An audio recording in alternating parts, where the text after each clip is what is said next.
રાજા કણની પરીક્ષા કરવા માટે ભગવાન ભિખારી બની અને ભિક્ષા દઈ કરી અને આંગણે આવ્યા.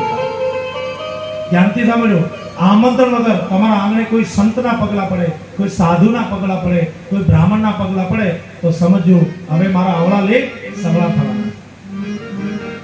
કેમ કે સંતના, સાધુના અને બ્રાહ્મણના અને ગરીબના પગલા તમારા આંગણે પડે તો બાપ 68 તીર્થનું પુણ્ય તમારા આંગણે. ભિખારી આવ્યા, ભિક્ષામ દી કરી રાજા પણ સોનું લઈને આવ્યા. લો, ભિખારી કહે મારે સોનું જોતું નથી, મારે તો ખાવું છે, મને તો ભૂખ લાગે છે. અન્નદાન કેટલું મહાન છે, ધ્યાનથી સાંભળો.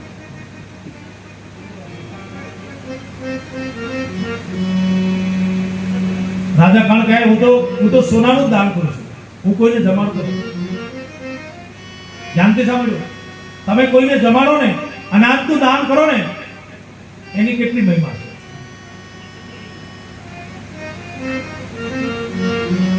રાજા કણ કહે હું કોઈને જમાડતો નથી, હું તો સોનાનું દાન કરું. ભિખારી કહે મને તો ભૂખ લાગી છે અને મારી જટા અગ્નિમાં અનાજ ના જાય તો મારી મૃત્યુ થઈ જશે, એટલે હે રાજા મને ભોજન આપ. રાજા કણ કહે હું તો સોનાનું દાન કરું. ધ્યાનથી સાંભળ્યો, રાજા કણે ભિખારીને જમાયા નહીં પણ આંગળી સીધી કે ક્યાં યજ્ઞ ચાલે ત્યાં જાઓ, તમને ભોજન મળશે. સારા કાર્યમાં, સત્કર્મની અંદર તમે આંગળી સીધો ને તો એનું પુણ્ય પણ તમને મળે.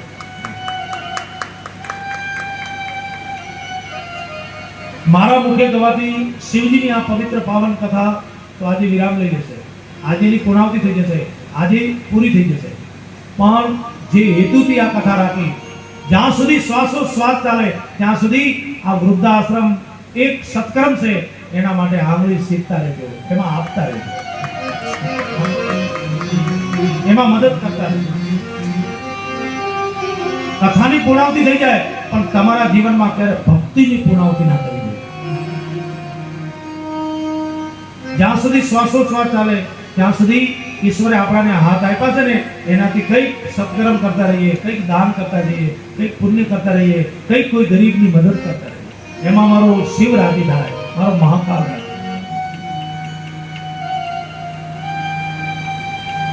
તમે તો દાન કરો છો, ધ્યાનથી સાંભળો, તમે તો દાન કરો છો અને તમને તો એનું પુણ્ય મળે.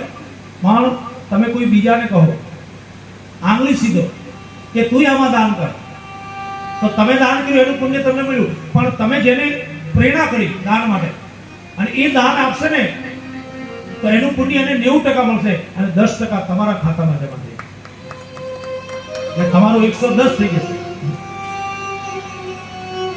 એના જેવો કોઈ બિઝનેસ કરો, રોકાણ વગર બીજા દાન કરે એનું 10% આપણા ખાતામાં જમા. પણ આંગળી સીધો ને તો કોઈ સારા કાર્ય માટે સીધો, ખરાબ કાર્ય માટે સીધતા નહીં તો લોકો ભૂખા કરી નાખે.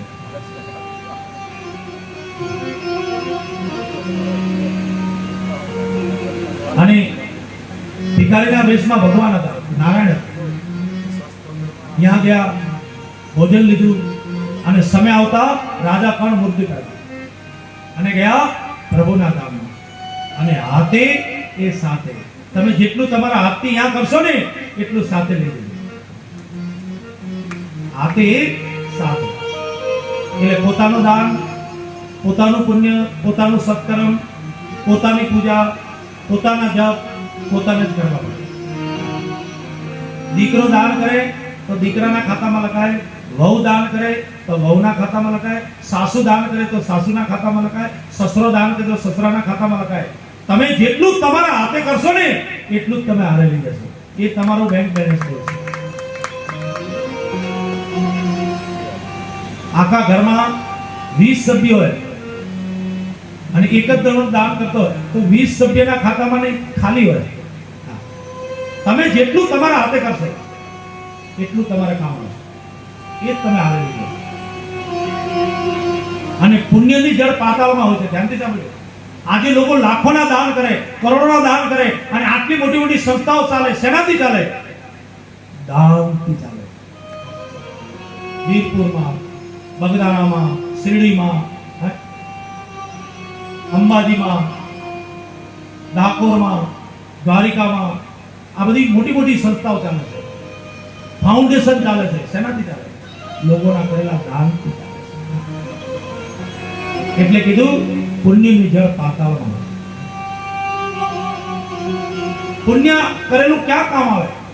જ્યારે તમારી વિકટ પરિસ્થિતિ હોય અને બચવાનો કોઈ આરો ના હોય કે હવે તો હું મરી જ જવાનો છું. આખો પરિવાર યાત્રા કરવા જતો હોય ફોર વ્હીલ લઈને, રસ્તામાં ના કરે નારાયણ એક્સિડન્ટ થઈ જાય, આખો પરિવાર મરી જાય અને એક માણસ બચી જાય. બધા કહે અલા આ બધા મરી ગયા ને એક કેમ બચી ગયો? કેમ બચી ગયો? કે જ્યારે એની વિકટ પરિસ્થિતિ હતી ત્યારે એને જે કંઈ દાન કર્યું, સત્કર્મ કર્યું હતું એ ઢાલ બની અને સામે આવીને ઊભું રહી ગયું. આપણું કરેલું દાન આપણી વિકટ પરિસ્થિતિમાં કામ આવે છે.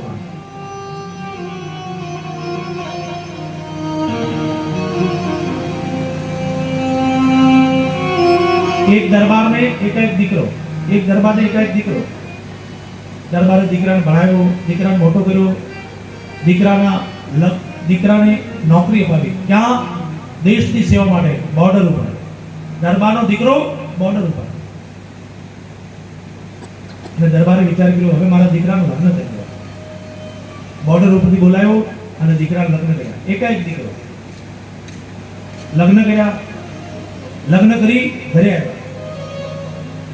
અને હજુ એની પત્નીની હાથની મહેંદી પણ ગઈ નથી. અને બોર્ડર ઉપરથી બ્રિગેડિયરનો ફોન આવ્યો સાહેબનો કે યુદ્ધ ચાલુ થઈ ગયો છે, એટલે અત્યાર તું બોર્ડર ઉપર આવ. હજુ લગ્ન કરી ઘરે જ આવ્યો છે અને સાહેબનો ફોન આવ્યો યુદ્ધ ચાલુ થઈ ગયું છે એટલે અત્યાર તું બોર્ડર ઉપર આવ. અને દેશની સેવાનો સવાલ.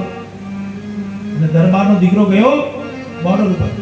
ભયંકર યુદ્ધ થયો અને દુશ્મન એના છાતીમાં 32 ગોળી મારે પણ એક પણ બંદૂકની ગોળી એને અસર કરતી નથી.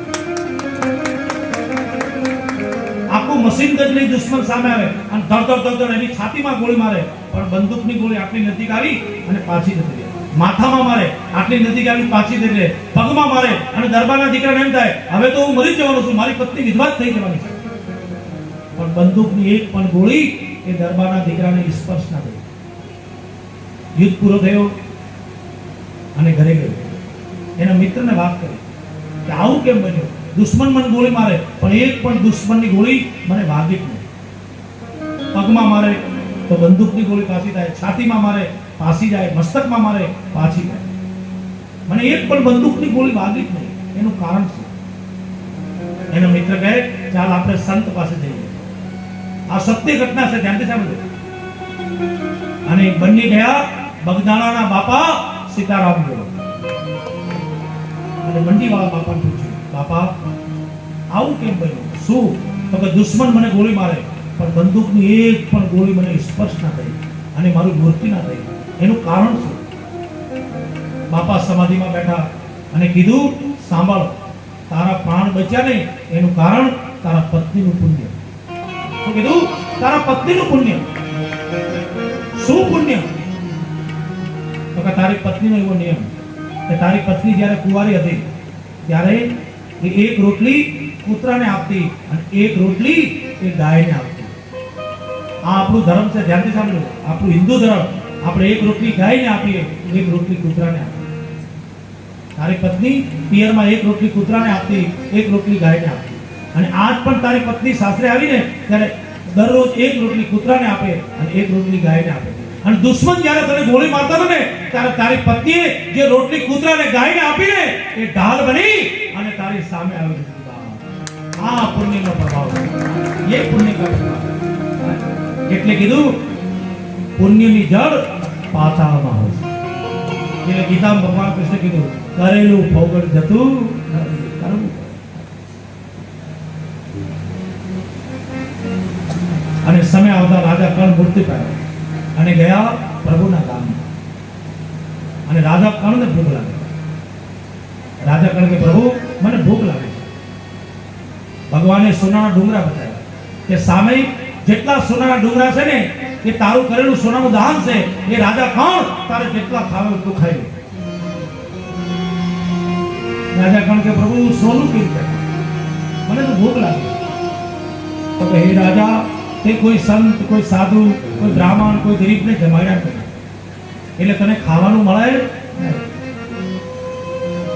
તો કે પ્રભુ બરાબર જુઓ ને, ક્યારેક તો કોકને જમાડ્યા છે. ભગવાન કહે તે સોનાનું દાન કર્યું, અને તારું કરેલું સોનું દાન ડુંગરા બની ગયા. સોના જેટલું સોનું ખાવ એટલું ખાય. તો કે પ્રભુ મને તો ભૂખ લાગે છે, અને મારી જટાગ્નિમાં અનાજ ના જાય તો મારી મૃત્યુ થઈ જશે, એટલે પ્રભુ મને જમવાનું. ભગવાન કહે રાજા, તે કોઈને જમાડ્યા તો નહીં, પણ સાંભળ, એક વખત તારા આંગણે એક ભિખારી આવ્યો, એને ખાવાનું માંગ્યું અને તું સોનું આપવા લાગ્યો. ત્યારે ભિખારી કીધું મારે તો ખાવું છે. તે જમાડ્યા તો નહીં, પણ હે રાજા, તે આંગળી સીધી કે ત્યાં યજ્ઞ ચાલે છે, અને ભિખારીએ ભોજન લીધું. તો હે રાજા, તે જે આંગળી સીધી ને એ મુખમાં મુખ, એટલે તમને અન્નના ઓળકાર આવશે. રાજા કણે એ આંગળી મુખમાં મૂકી, રાજા કણને અન્નના ઓળકાર આવ્યા. અને ત્યારે રાજા કને પિતા જ્ઞાન થયું, ઓહો પ્રભુ, આ તો ભિખારીનો વેશ લઈ અને તમે મારી પરીક્ષા કરવા માટે ન જાણે કિસ રૂપ में अपने अंगना पे नारायण આવી જાય. ધ્યાનથી સાંભળો, તમારા આંગણે કોઈ સંત આવે, કોઈ સાધુ આવે, કોઈ બ્રાહ્મણ આવે, કોઈ ગરીબ આવે ને, તો નથી નથી નથી એવું ક્યારે ના કહેતા. હા, એવું ક્યારે ના કહેતા, કેમ કે ક્યારે તમારા આંગણે ભગવાન આવી જાય બાપ, એનું કઈ નક્કી નથી. અને તમે ભગવાનના ભક્તોને ના ઓળખી શકો ને, તો ભગવાનને તમે ઓળખી જ ના શકો. એટલે કબીરદાસજી એક સાખીમાં કીધું, હરિજન આવત દેખ કે મહોળો સુખ ગયો, ભાવ ભક્તિ સમજો નહીં, મૂરખ અવસર ચૂક્યો. આપણે અવસર ચૂકી જશું. નારાયણ આપણા આંગણે આવી ગયા અને નથી નથી નથી કીધું ને, એ નારાયણ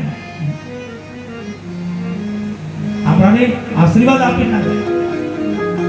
નારાયણ નારાજ થઈ જાય.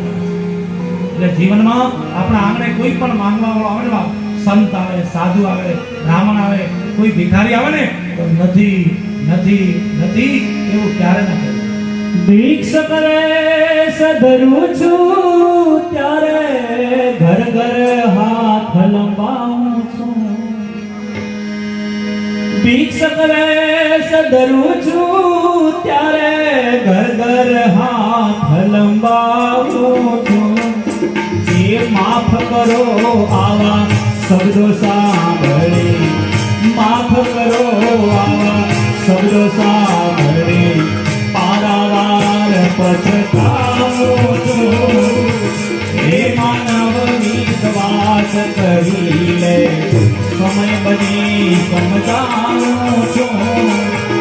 આ દુનિયામાં ઈચ્છાથી અવતાર ધરી હું પામું છું.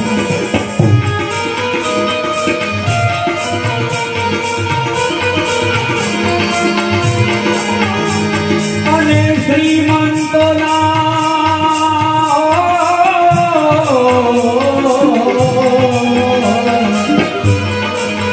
ભગવાન કહે કે મને ખાલી સબરીબાઈની ઝૂંપડી જ પસંદ નથી, હું અમીરોને ત્યાં પણ દઉં છું, પણ કેવું થાય? શ્રીમંતોના સુખ સરાહી આંગણ જોવા આવું છું. રજા સિવાય અંદર નહીં આવું, રજા સિવાય અંદર નહીં આવું, એ વાંચીને વયો જાઉં છું. શું વાંચીને? રજા વગર કોઈને અંદર આવવું નથી. આવું વાંચી ભગવાન જમાડે. એટલે ઘણી વાર એવું ક્યારે ના લખતા, વહેલ પગ લખજો, ભલે પડાવો. વિશ્વાસ રાખીને તમે રહી સંભાળો.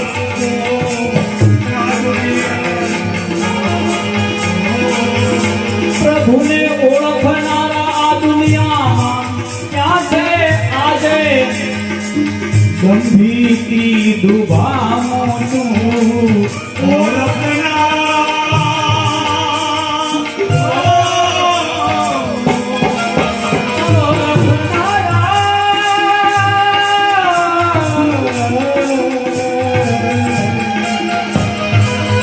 ઓળખનારા પ્રભુને ક્યાં છે આ દુનિયામાં? એ ગંભીરોથી ડૂબાવું છું. આપ કવીની ઝૂંપડીએ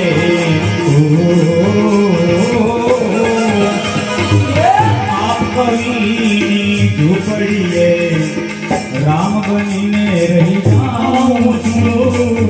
હે માનવની હે માનવની હે માનવની. અને રાજા કણ ભગવાનને કહે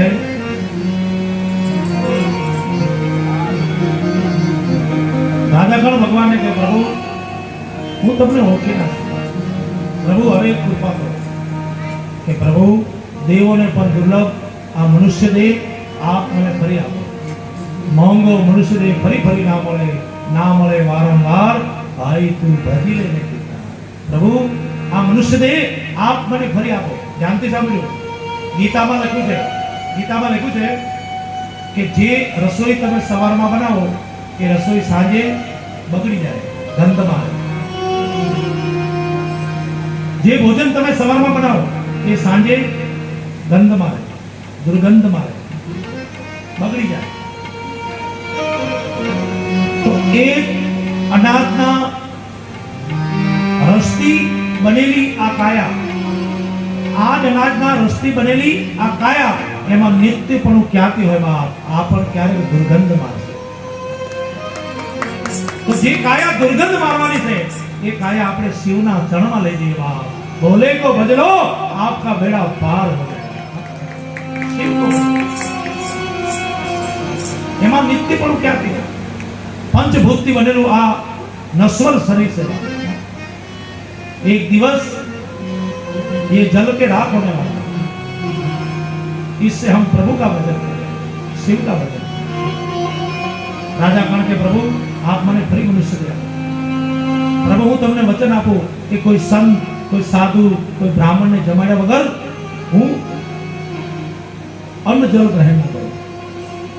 હું તમને વચન આપું છું પ્રભુ, હું કોઈને જમાડ્યા વગર જમું નહીં. એવી હું ટેક રાખું છું. અને જે રાખે ટેક એને મળે અનેક. જીવનમાં કંઈક ટેક રાખજો બાબા. અને ભગવાનની કૃપા કરી રાજા કણને બીજો જન્મ આપ્યો. ધ્યાનથી સાંભળ્યું, રાજા કણને બીજો જન્મ આપ્યો કાઠિયાવાડની અંદર બિલખા ગામ, સૌરાષ્ટ્રમાં બિલખા ગામ. અને બિલખા ગામના શેઠ સગાવસા અને સંગાવતી રાણી બનાવ્યા. વૈષ્ણવ વાણિયા શેઠ સગાવસા અને સંગાવતી રાણી અને એમનો એકાએક દીકરો સેલૈયો. સૌરાષ્ટ્રની અંદર જન્મ આપ્યો, વૈષ્ણવ વાણિયા બનાવ્યા. અને સૌરાષ્ટ્રના લોકો ભગવાનને શું કહે, કાઠિયાવાડના લોકો ભગવાનને શું કહે ખબર? એકવાર અમારા કાઠિયાવાડમાં જવા દો કિશન મહારાજ.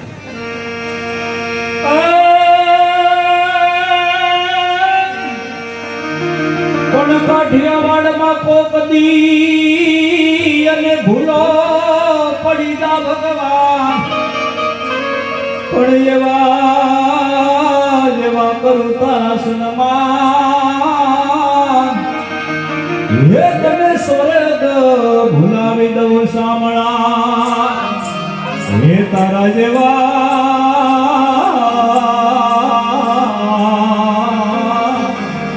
કરું સન્માન. અરે તને સ્વર્ગ ભૂલાવી દઉં સામળા.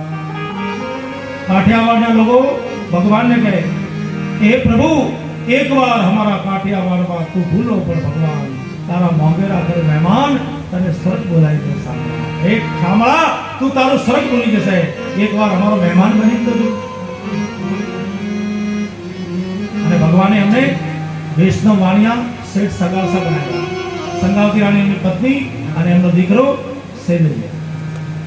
અને વૈષ્ણવ વદન તું જેને કહીએ જે પીડ કરાય. વૈષ્ણવ કોને કહેવાય? બીજાના દુઃખને જોઈ અને પોતે દુઃખી થાય. વૈષ્ણવ કોને કહેવાય? પોતે દુઃખી થાય પણ બીજાને સુખ આપે, વહી વૈષ્ણવ. વૈષ્ણવ કોને કહેવાય? વૈષ્ણવ ઠાકોરજીને કહે, ઠાકોરજી જ્યાં સુધી અમારા ભારત દેશમાં એક પણ માણસ દુઃખી છે ત્યાં સુધી મને મુક્તિ પણ જોતી નથી, મને મોક્ષ પણ જોતો નથી. અને વાણિયાએ હજારો સુધી એ ટેકને નિભાવ્યો. એમના આંગણેથી ક્યારે કોઈ સંત, કોઈ સાધુ, કોઈ બ્રાહ્મણ ભૂખ્યો ના જાય, દક્ષિણા લીધા વગર ના જાય. અને કોઈને જમાડ્યા વગર એ જમે નહીં, એવી વાણિયાએ ટેક લીધી. અને શેઠ સંગાવતી રાણી બની પતિ પત્ની મહાન સતી. મહાન વૈષ્ણવ, અને એમની કીર્તિ ગામડે ગામડે, નગરે નગરે, શહેરે શહેરે વધવા લાગી કે શેઠ સંગાતી રાણી જેવા કોઈ સતી નથી. એના આમના આંગણેથી કોઈ ભૂખ્યું ના જાય. અને ભગવાનની વાણિયાની પરીક્ષા કરી. 11 દિવસના ઘોઘમાર વરસાદ વરસાવ્યો, અતિવૃષ્ટિ કરી. કોઈ સંત, કોઈ સાધુ, કોઈ બ્રાહ્મણ, કોઈ અતિથિ જમાડવા માટે મળતું નથી. 11 દિવસના નકોરા ઉપવાસ થઈ ગયા, પહાણા થઈ ગયા, કોઈ જમાડવા માટે મળતું નથી. બને પતિ પત્ની ચાલુ વરસાદમાં ફરે છે, કોઈ મળે તો એને જમાડી અને ઉપવાસ કર્યો, પણ કોઈ જમાડવા માટે મળતું નથી. 11 દિવસનો ઉપવાસ થઈ ગયા. બને પતિ પત્ની વરસાદમાં ફરે છે. દૂર નદીના કિનારે એક કોઢિયા સાધુ બેઠા, શરીરમાંથી રક્ત પીત જરે છે, અને કોઢિયા સાધુ બેઠા. બની પતિ પત્ની ગયા ચણમાં પડ્યા અને કહે 11 દિવસથી અમે કંઈ ખાધું નથી, નકોરા ઉપવાસ થઈ ગયા છે, કેમ કે કોઈ જમાડવા માટે મળતું નથી. આપ અમારા ઘરે પધારો, તમે ભોજન કરશો તો અમે ઉપવાસ કરશું. કોઢિયા સાધુ કહે, હું તો અઘોરી પંથનો સાધુ છું, હું તો અઘોરી પંથનો સાધુ છું, અને મને જો તમારે લઈ જવા હોય ને તો ટોપલામાં બેસાડો, અને ટોપલામાં બેસાડી ટોપલો ઉચકી માથામાં મૂકો, ઘરે લઈ જાઓ. ઘરે લઈ ગયા પછી મને સ્નાન કરાવો, અને હું કોઈ રસોઈ તમે બનાવો તો હું જમું, અને હું કોઈ રસોઈ ના બનાવો તો હું ભૂખ્યો જ કરું. વચન આપો. શેઠ સગાલ સાહેબ સાધુને વચન આપ્યું, તમે જે કહેશો એ જ રસોઈ મેં બનાવશો, નહીં તો તમે ભૂખ્યા જ હતા. ટોપલો મંગાવ્યો, અઘોરી સાધુને ટોપલામાં બેસાડ્યા. સંગાવતી રાણીએ ટોપલો ઉચકી પોતાના માથામાં મૂક્યો. સાધુના શરીરમાંથી રક્ત પીત જરે છે, સંગાવતી રાણીના મોઢા ઉપર આવે. ઘરે લઈ ગયા, સ્નાન કરાયું, પછી કીધું બોલો શું રસોઈ બની છે? અઘોરી સાધુ કહે, હું તો અઘોરી પંથનો સાધુ છું, એટલે હું વેજીટેબલ જમતો નથી, હું તો નોન વેજીટેબલ જમું છું, હું તો માંસની રસોઈ જમું છું, મારા માટે માંસની રસોઈ બનાવો. અને તમે મને કીધું છે કે હું કોઈ રસોઈ તમે બનાવો તો હું જમું, અને હું કોઈ રસોઈ ના બનાવો તો હું ભૂખ્યો જ રહું. સાધુ ઉભા થઈ ગયા, મને જમાડવું તમારું કામ નથી, અને તમારું વચન આપ્યું છે કે મને તમે જ્યાંથી લાવ્યા ત્યાં પાછો મૂકી દો, અને મારા આંગણેથી કોઈ સંત, કોઈ સાધુ, કોઈ બ્રાહ્મણ ભૂખ્યો ના જાય. અને આપણા આંગણે કોઈ આવે ને તો શરણાગતિનું ધર્મ શું છે એ જગતને બતાવવા માટે શેઠ સગાલ સગાએ, હું કસાઈ વાળે માંસ લેવા જાઉં તો લોકો મારા ટીકા કરશે કે આ વાણીઓ કસાઈ વાળે શું કરે છે, પણ મારા આંગણેથી હું ભૂખ્યું ના જાય એ ધર્મ નિભાવવા માટે રાતના અંધારામાં શેઠ સગાલસા કસાઈ વાળે ગયા, છુપાવીને માંસ લાવ્યા, એની રસોઈ બનાવી અને સાધુની આગળ મૂકી. સાધુ કહે, આ તો પરમાટી છે, અને પરમાટી હું જમતો નથી, મને જમાડવું હોય ને તો માટી માણસની લાવો, હું તો માણસની માટી જમું છું, આ પરમાટી હું જમતો નથી, અને મને જમાડવું તમારું કામ નથી. સાધુ ઊભા થઈ ગયા, જવા લાગ્યા. ત્યારે શેઠ સગા સંગાતી રાણી કહે, ઊભા રહો, તમે ભૂખ્યા જતા રહો તો પછી મારું સૌરાષ્ટ્ર રજવાઈ જાય, તમે ભૂખ્યા જતા રહો મારું ગુજરાત રજવાઈ જાય, તમે ભૂખ્યા જતા રહો મારું આંગણું રજવાઈ જાય, અને તમે ભૂખ્યા જતા રહો બાપ તો પછી મારું ભારત દેશ રજવાય.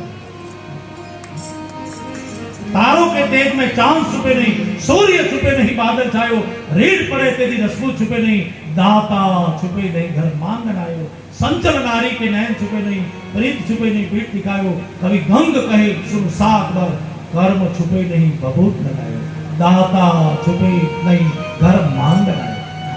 દાતાર માણસ હોય ને અને એના આંગણે કોઈ માંગનારો આવે ને બાપ, તેની દાતારી છૂપી ના રહે, એ પોતે વેચાઈ જાય. ધ્યાનથી સાંભળ્યો, જલારામ બાપાની જેમ વીરબાઈ દાનમાં આપી દે, અને ભગવાન શિવજીની જેમ રાવણને શિવજીએ સોનાની લંકા દાનમાં આપી દીધી. શિવજીએ રાવણને સોનાની લંકા દાનમાં આપી, અને રાવણ કે ભોળાનાથ આટલું મોટું દાન કર્યું, આખી સોનાની લંકા દાનમાં આપી, તો પછી દક્ષિણા આપવી પડે. શિવજી કે હવે મારી જોડે શું છે, તો કે પાર્વતી છે ને આ આપી દે ને, તો કે લઈ જા. અને શિવજીએ રાવણને પાર્વતી પણ દાનમાં આપી દીધી. ઓર્ડર દાની એટલે શિવજીને કહે છે ઓર્ડર દાની. बोले सबको कुछ न कुछ देते, મારું આંગળું લટકાઈ જાય. અને શેઠ સકા સંગાતી રાણી કહે સાધુને ઉભા રહો, વેચાતું તો માણસ ના મળે અને અમે કોઈને મારી ના શકીએ કેમ કે અમે તો વૈષ્ણવ છીએ. અમે કોઈને મારી ના શકીએ અને વેચાતું તો માણસ ના મળે. પણ સાંભળો, મારે એક દીકરો છે જેનું નામ છે સેલૈયો. એ નિશાળે ભણવા માટે ગયો છે અને નિશાળેથી ભણીને ઘરે આવે ને તો એને મારી એના શરીર રસોઈ બનાવીએ, પણ તમને ભૂખ્યા ના જવા દે. અને ભજનમાં સંતો ગાય છે